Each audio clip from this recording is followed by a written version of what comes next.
Next match will, of course, be the pick 10, but for now, we're going to head over to Dash.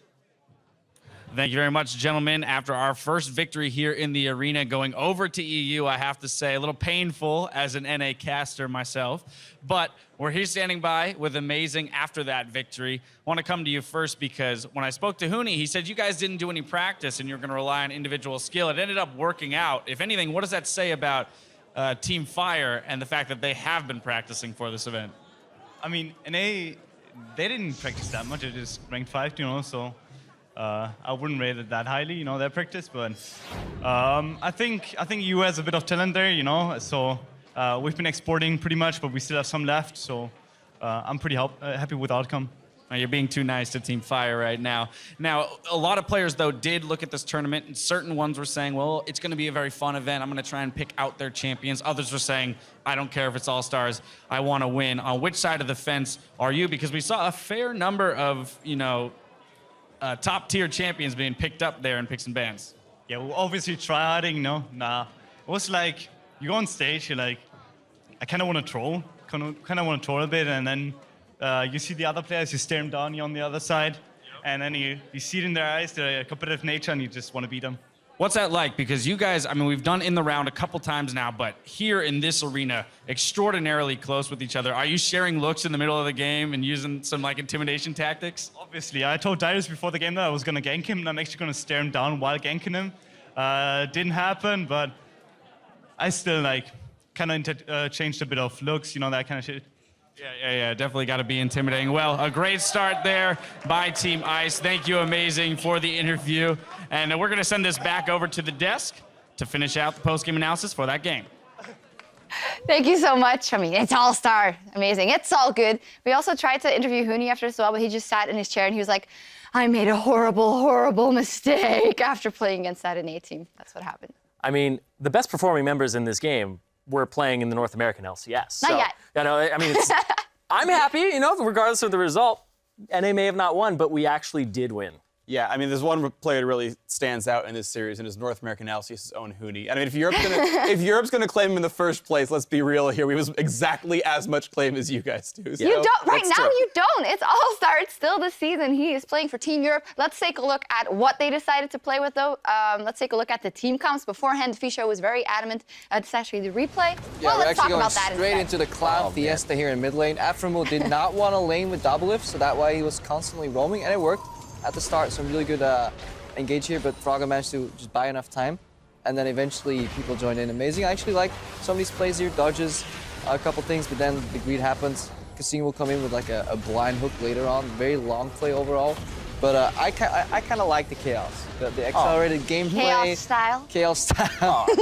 Monty sadly isn't here, so he can't really appreciate the genius of this, although Casino should have played later. Yeah, and this is where Huni, I thought he was batting for NA here. I was like, yeah, Huni, just jump back in there, go, get him.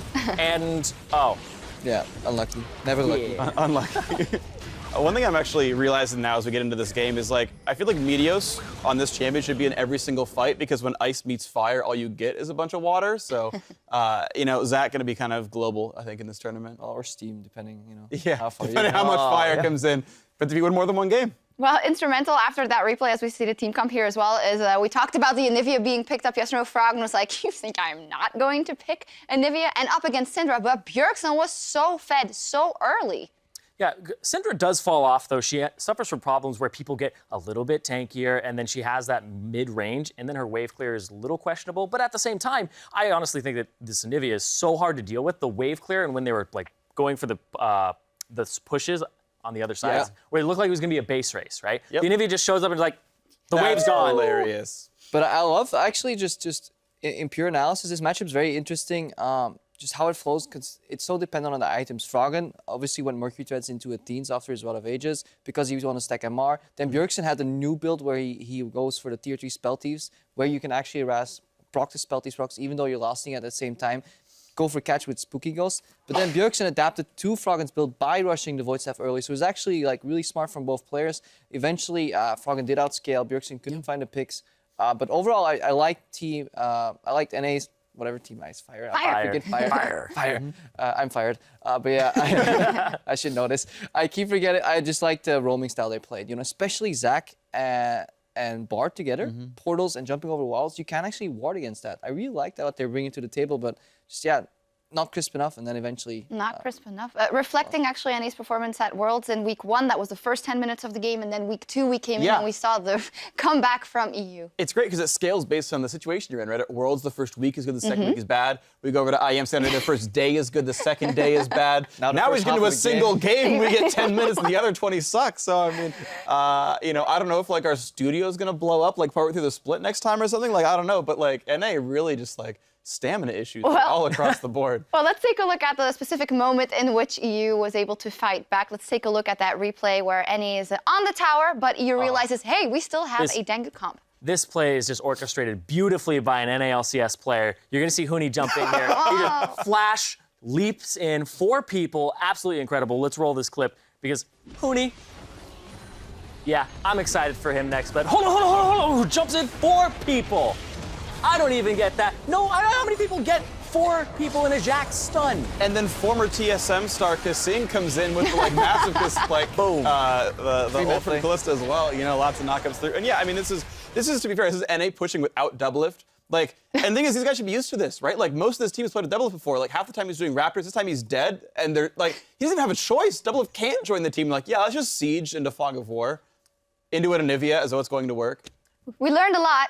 Although we also saw a lot that we already knew, but it does mean that with that victory, Team Ice, they're on the board. They have 100 tournament points. Team Ice is on the board. Yeah, but Suck it, Team Fire. Oh, man. I mean, we're on the board. Just we're there. But you know what? We're down in points. We're used to this as NA. We're gonna do what we always do. We're gonna call some Koreans, and they're gonna bail us out.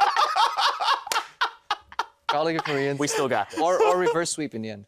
Yeah, that's true. Well, on that note, we are only just getting warmed up here at All-Star 2015. I know, it's pretty warm already. But when we return, Korea and China will face off with the champions you've chosen in our Pick 10 game mode. Stay with us.